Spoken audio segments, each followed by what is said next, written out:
प्यारे बच्चों, मैं आज आप लोगों के बीच क्लास 10th का सेकंड चैप्टर लेके आया हूँ, magnetic effect of electric current. तो magnetic effect of electric current में जो टॉपिक्स हम लोगों को पढ़ना है वो जनरली बहुत, यानी कि ये चैप्टर जो है as compared to electric current बहुत छोटा है ना। Magnetic effect of electric current का जो है आप कह सकते हो कि 4 लेक्चर, ज़्यादा से ज़्यादा 4 लेक्चर में आपका जो है पूरा कवर हो जाएगा। ठीक है, तो ये शॉर्ट टर्म पीरियड का चैप्टर है लेकिन थोड़ा कंसेप्चुअल है। कंसेप्चुअल क्या है, इसमें डायरेक्शन वगैरह का बड़ा लोचा है ना। अगर हम लोग डायरेक्शन अच्छे से नहीं समझेंगे, है ना, चाहे वो मैग्नेटिक फील्ड ऑफ लाइंस का डायरेक्शन हो, इलेक्ट्रिक करंट का डायरेक्शन हो, फोर्स का डायरेक्शन हो, तो फिर हम लोगों को दिक्कतें हो जाएंगी, है ना। तो मैं चैप्टर स्टार्ट करने से पहले मैं आप लोग को बता दूं, जैसे चैप्टर का जो नाम है magnetic effect of electric current, तो क्या इलेक्ट्रिक करंट का और भी इफेक्ट होता था क्या? तो हाँ, होता था। लास्ट टॉपिक आपको याद होगा जो मैंने डिस्कस किया था क्लास 10th के वीडियो लेक्चर्स में, इलेक्ट्रिसिटी वाले में, वो था आपका heating effect of electric current. तो पहला हम लोग जो देखे थे इलेक्ट्रिक करंट का इफेक्ट, है ना। अगर बात करें effect of electric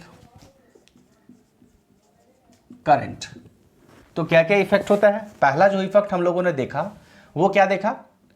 heating effect, heating effect.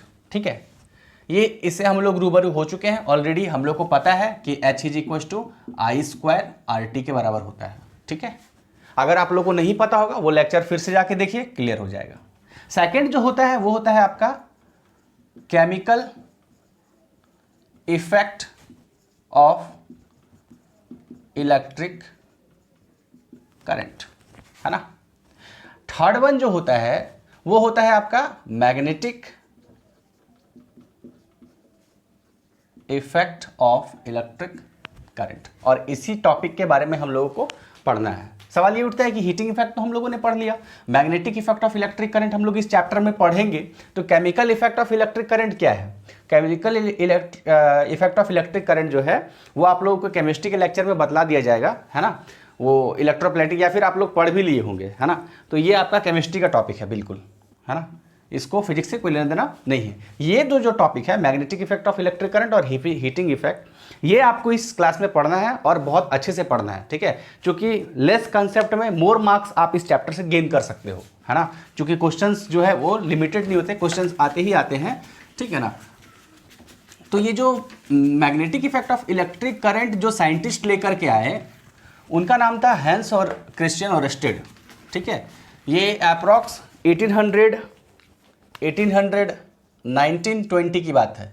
किसी किसी बुक में जो है 19 दे रखा है, किसी में 20 दे रखा है। तो उनको कैसे पता चला कि भाई इलेक्ट्रिक करंट का भी अपना मैग्नेटिक इफेक्ट होता है? तो उन्होंने एक एक्सपेरिमेंट किया था जिसको हम लोग ओरस्टेड एक्सपेरिमेंट के नाम से जानते हैं, है ना। तो उन्होंने किया क्या, एक सर्किट लिया, ठीक है, 2 सर्किट लिया एक्चुअली, है ना। किसी किसी बुक में एक ही सर्किट से लेकर के बतला दिया गया है, तो उसमें घबराने वाली बात नहीं है, है ना। उन्होंने किया क्या, 2 सर्किट लिया, एक कुछ इस तरीके का जिसमें करंट का फ्लो आपका इस डायरेक्शन में हो रहा है ना, और एक और सर्किट उन्होंने लिया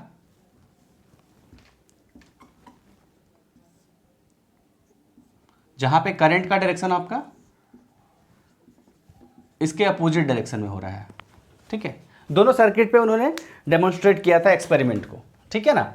तो अगर वो किए क्या कि मैग्नेटिक कंपास को लेकर के आए और उसका निडल को, यानी कि मैग्नेटिक कंपास मैं यहां बड़ा सा बनाता हूं, ठीक है, कुछ इस तरीके से होता है मैग्नेटिक कंपास, आपको पता होगा। ठीक है, ये नॉर्थ डायरेक्शन, ये साउथ डायरेक्शन को दिखला रहा है। तो जब ये मैग्नेटिक कंपास को उठा करके ना वो क्या किए, इस सर्किट के सामने में ले आए, है ना।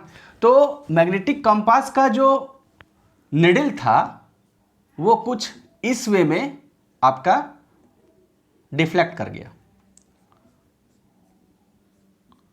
कुछ इस वे में वो डिफ्लेक्ट कर गया। अगर आप इसको कंपेयर करोगे डायरेक्शन के साथ तो आप कर सकते हो,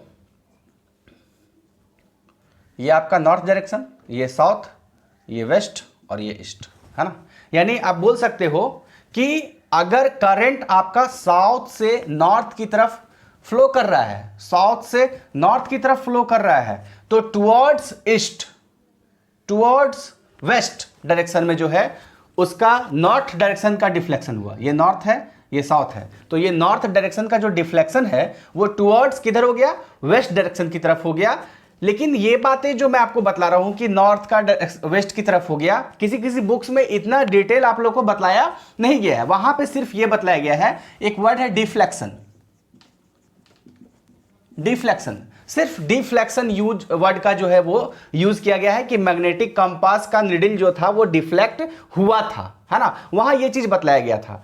एक तो ये बतलाया गया था, दूसरा ये बतलाया गया था कि जब ये तो इलेक्ट्रिक करंट का डायरेक्शन आपका साउथ से नॉर्थ की तरफ जा रहा है अभी, और यहां पे जो है वो नॉर्थ से साउथ की तरफ, है ना। मतलब यहां पे जो इलेक्ट्रिक करंट है, अगर मैं अलग से बना दूं तो ये इलेक्ट्रिक करंट इस वे में, ये इसके अपोजिट वे में, यानी जब उन्होंने इलेक्ट्रिक करंट को क्या किया कि अपोजिट वे में फ्लो कराया, तो जो इसका निडल का डिफ्लेक्शन है ना, कुछ इस तरीके से हो गया, ये नॉर्थ और ये साउथ। हाँ, अभी आप देख पा रहे हो कि अभी जो निडल है वो आपका किधर हो गया, टुवर्ड्स ईस्ट की तरफ आ गया, ठीक है ना। तो ये एक्सपेरिमेंट, ये डेमोन्स्ट्रेशन ओरेस्टेड के द्वारा किया गया था, और उन्होंने ही सबसे पहले हम लोगों को बतलाया कि भाई मैग्नेटिक का इफेक्ट होता है। अगर नीडल उस दिन डिफ्लेक्ट नहीं होता ना, तो आज हम लोग इस चैप्टर को नहीं पढ़ रहे होते, है ना। अगर नीडल डिफ्लेक्ट नहीं होता तो आज हम लोग इस चैप्टर को नहीं पढ़ देते। और इसी चैप्टर से, यानी कि इसी डेमोन्स्ट्रेशन से उन्होंने जो है वो पूरा का पूरा ये चैप्टर खड़ा करके रख दिया। हालांकि उसमें बहुत लोगों, बहुत साइंटिस्ट का योगदान था, ज़्यादा से ज़्यादा मैक्सवेल का योगदान है ना। जो हम लोग हायर क्लासेस में fourth Maxwell law of equation को पढ़ते हैं, अभी हमको नहीं पढ़ना है क्लास 10th में, इसलिए उसकी डिस्कशन मैं यहाँ पे नहीं करूँगा, है ना। और उसके पहले जो है वो फ्लेमिंग आए। फ्लेमिंग का भी बहुत बड़ा हाथ था। स्नो रूल उन्होंने दिया था, है ना। मैं वो सारी बातें डिस्कस करूंगा। स्नो रूल भी उन्होंने बतलाया था, जिसकी वजह से डायरेक्शन हमारा क्लियर हो पाया। फिर राइट हैंड थंब रूल आया, वहां से भी डायरेक्शन पूरा अच्छे से क्लियर हो पाया, ठीक है। तो क्लास 10th के टॉपिक में आप लोगों को जो जनरली स्नो रूल को स्किप कर दिया गया है और direct right hand thumb rule बता दिया गया है, ठीक है। RTR right hand thumb rule के बारे में आप लोगों को बतला दिया गया है, स्नो रूल नहीं बतलाया गया है ना। मैं स्नो रूल डिस्कस करूंगा, लेकिन स्नो रूल डिस्कस करने से पहले कुछ कुछ बेसिक्स वर्ड हैं, है ना, इस चैप्टर के, वो मैं लिख देता हूं और समझा देता हूं, सो डैट कि आपको वो रूल वगैरह समझने में आसानी हो।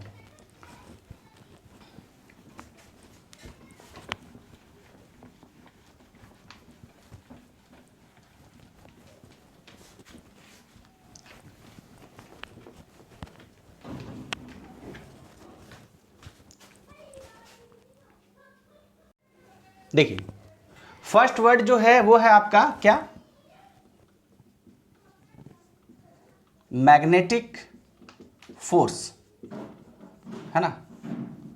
तो मैग्नेटिक फोर्स लिखने से पहले मैं आपको थोड़ा समझा दूं कि सपोज हम लोग एक कंपास लिए, सॉरी एक मैग्नेट लिए, ठीक है ना, जो ये नॉर्थ पोल है, ये आपका साउथ पोल है, ठीक है।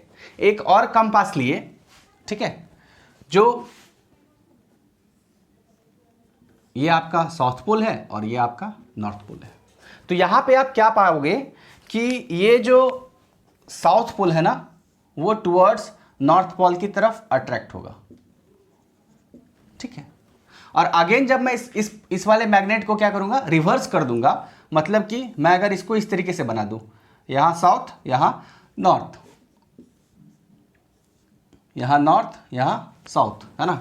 तो यहां पे आप क्या देखोगे कि ये दोनों एक दूसरे से क्या भागेगा, दूर भागेगा, रिपेल करेगा, है ना। यानी कि मैग्नेट के बीच में भी क्या लगता है, एक फोर्स लगता है। क्या लगता है, एक फोर्स लगता है, ठीक है। फोर्स ऑफ अट्रैक्शन और फोर्स ऑफ रिपल्सन, है ना। वही फोर्स को हम लोग मैग्नेटिक फोर्स बोलते हैं। अब अगर हम लोग इसको लिखना चाहे तो क्या लिखेंगे, magnetic force is the force of attraction or repulsion between the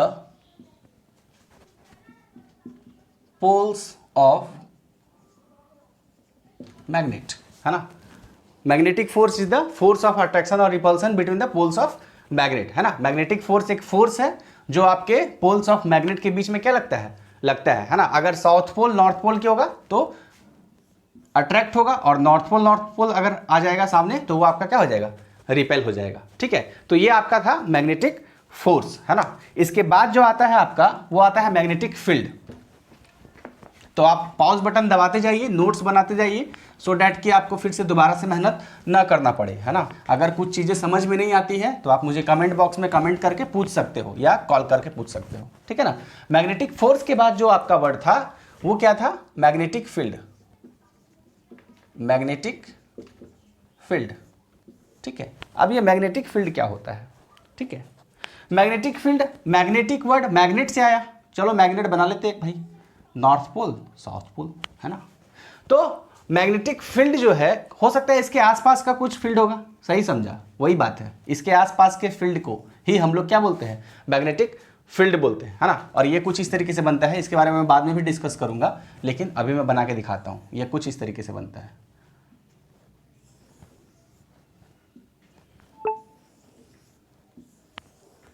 ठीक है। यानी कि नॉर्थ से आपका क्या हो रहा है, नॉर्थ से आपका क्या है, एंट्री मार रहा है, साउथ की तरफ घुस जा रहा है, ठीक है। और इसमें अपोजिट फील्ड के अंदर में, यानी मैग्नेट के अंदर में अपोजिट होता है।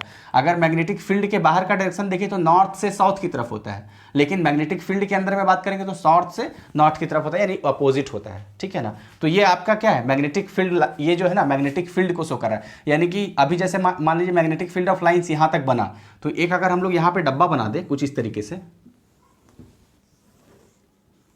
ठीक है, तो यही आपका मैग्नेटिक फील्ड है। इस डब्बे के अंदर में अगर मान लीजिए यहाँ पे मैं कोई मैग्नेट लेकर के आता हूँ, ठीक है, तो क्या इस पर कुछ प्रभाव पड़ेगा, नहीं पड़ेगा। क्यों नहीं पड़ेगा, क्योंकि ये मैग्नेटिक फील्ड से बाहर है। लेकिन अगर इसी वाले हम लोग मैग्नेट को यहाँ ले आए ना, तो वो क्या, अगर मान लीजिए ये नॉर्थ पोल है और ये साउथ पोल है, तो ये इसको अपनी ओर क्या करेगा, अट्रैक्ट करेगा, ठीक है। तो वही मैग्नेटिक फील्ड है, ऐसा फील्ड, मैग्नेट का ऐसा फील्ड जहां पे मैग्नेटिक का प्रॉपर्टी रिपल्सन अट्रैक्शन होना शुरू हो जाता है, वही आपका मैग्नेटिक फील्ड कहलाता है ना।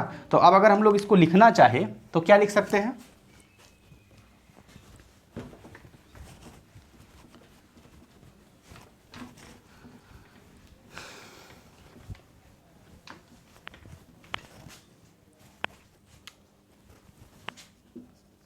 The space around the magnet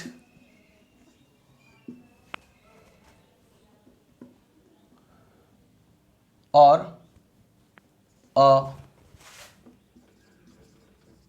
current carrying conductor is known as magnetic field, है ना। यानी कि मैग्नेट के या फिर करंट कैरिंग कंडक्टर के, चूंकि करंट कैरिंग कंडक्टर के आसपास में भी मैग्नेटिक फील्ड बनता है ना। तो वो चीज़ है। तो अगर आप ये समझ रहे होगे मैग्नेटिक प्रॉपर्टी सिर्फ मैग्नेट में ही होता है, जी नहीं। इसी चैप्टर में हम लोग देखेंगे कि एक जो है, अभी जैसे ओरेस्टेड का एक्सपेरिमेंट हम लोगों ने किया था ना, तो ओरेस्टेड के एक्सपेरिमेंट में हम लोगों ने क्या सीखा कि भाई कोई भी करंट कैरिंग वायर है तो उसके अक्रॉस जो है, यानी उसके चारों बगल जो है वो मैग्नेटिक फील्ड बना रहा था, तभी तो डिफ्लेक्शन को वो शो कर रहा था। तो वही है कि the space around the magnet और करंट कैरिंग कंडक्टर, है ना, is known as magnetic field, यानी उसके आसपास का स्पेस, ठीक है। तो ये चीज़ें मैग्नेटिक फील्ड हो गई। अब मैग्नेटिक फील्ड ऑफ लाइंस क्या होता है ना, magnetic field lines, magnetic field lines, ठीक है। मैग्नेटिक फील्ड लाइंस सोचे जो लाइंस बनता है ना मैग्नेट के अराउंड, वही लाइंस मैग्नेटिक फील्ड लाइंस बोलते हैं। ये नॉर्थ हुआ, ये साउथ हुआ, इसके अराउंड में बना, इसके चारों बगल में बना, वो आपका मैग्नेटिक फील्ड लाइंस होगा, ठीक है। तो मैग्नेटिक फील्ड लाइंस को अगर हम लोग डिफाइन करना चाहे तो क्या डिफाइन कर सकते हैं, magnetic field lines are lines drawn by unit north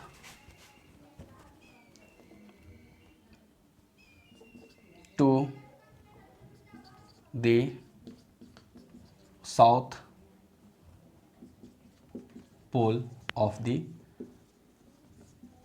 magnet, है ना। Magnetic field lines are the lines drawn by the unit north, यानी नॉर्थ से साउथ की तरफ जो लाइन हम लोग ड्रॉन करते हैं मैग्नेट का, उसी लाइन को हम लोग क्या बोलते हैं, मैग्नेटिक फील्ड ऑफ लाइंस बोलते हैं, ठीक है, या मैग्नेटिक फील्ड लाइंस बोलते हैं, ठीक है।